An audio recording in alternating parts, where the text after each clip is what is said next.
வணக்கம் மக்களே. நம்ம இப்போது பூரிக்கு தேவையான மசாலா செய்கிறத பற்றி தான் பார்க்க போகிறோம். எப்படி செய்யலான்னு பார்க்கலாம் வாங்க. திஸ் வீடியோ ஸ்பான்சர்ட் பை பைமோட் இ-ஷாப்பிங் ஆப். பைமோட் இ-ஷாப்பிங் ஆப்புன்றது என்னென்னா, இது ஒரு ஆன்லைன் ஷாப்பிங் ஆப். இந்த ஆப் நம்ம ப்ளே ஸ்டோரில் அவைலபிளாக இருக்குது. அங்கே போய்ட்டு நீங்கள் இன்ஸ்டால் பண்ணிக்கலாம். இன்ஸ்டால் பண்ணிவிட்டு அதில் நம்ம வீட்டுக்கு தேவையான கிராசரிஸ் எல்லாமே நம்ம பர்ச்சேஸ் பண்ணிக்க முடியும். அதுக்காக தான் இந்த ஆப். ஹாய் மக்களே, இப்போ நம்ம என்ன செய்ய போகிறோன்னா, பூரிக்கு, சப்பாத்திக்கு இதுக்கெல்லாம் வச்சு சாப்பிட்ற மாதிரி ஒரு மசாலா செய்ய போகிறோம். அது என்ன மசாலான்னு பார்ப்போம் வாங்க. உருளைக்கிழங்கு, இப்போ நான் உருளைக்கிழங்கு எடுத்து கழுவி வேக வச்சு மசிச்சு வச்சுருக்கேன்.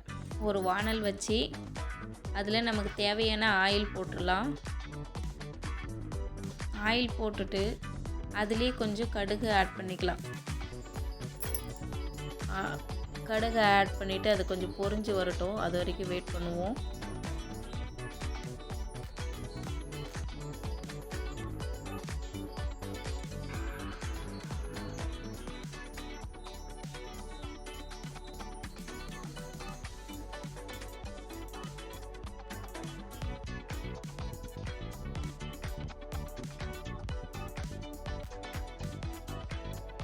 இதிலே வெங்காயம், பச்சை மிளகா, கருவேப்பிலை இதெல்லாம் சேர்த்திட்டு நல்லா வணக்கி விட்டுடலாம்.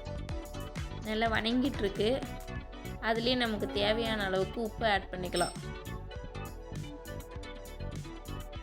ஆட் பண்ணிவிட்டு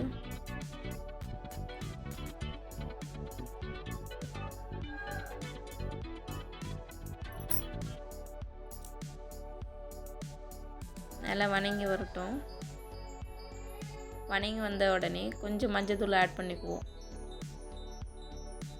மஞ்சள் ஆட் பண்ணிவிட்டு நல்லா வணங்கி வரட்டும்.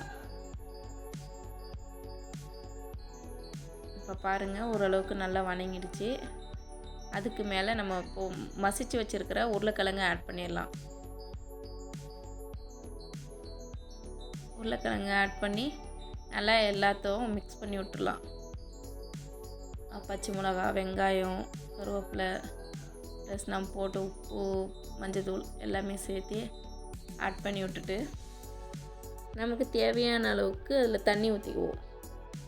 நமக்கு எவ்வளோ திக்காக வேணுமோ இல்லை திக்னஸ் கம்மியாக வேணுமோ நம்ம பார்த்து அதுக்கு தகுந்த மாதிரி தண்ணி ஊற்றி நல்லா கொதித்து வந்த உடனே வச்சிடலாம். கொஞ்சம் கொத்தமல்லி தலையை தூவி விட்டு இறக்கிடலாம். அவ்வளோதான், மசாலா ரெடி ஆகிடுச்சு.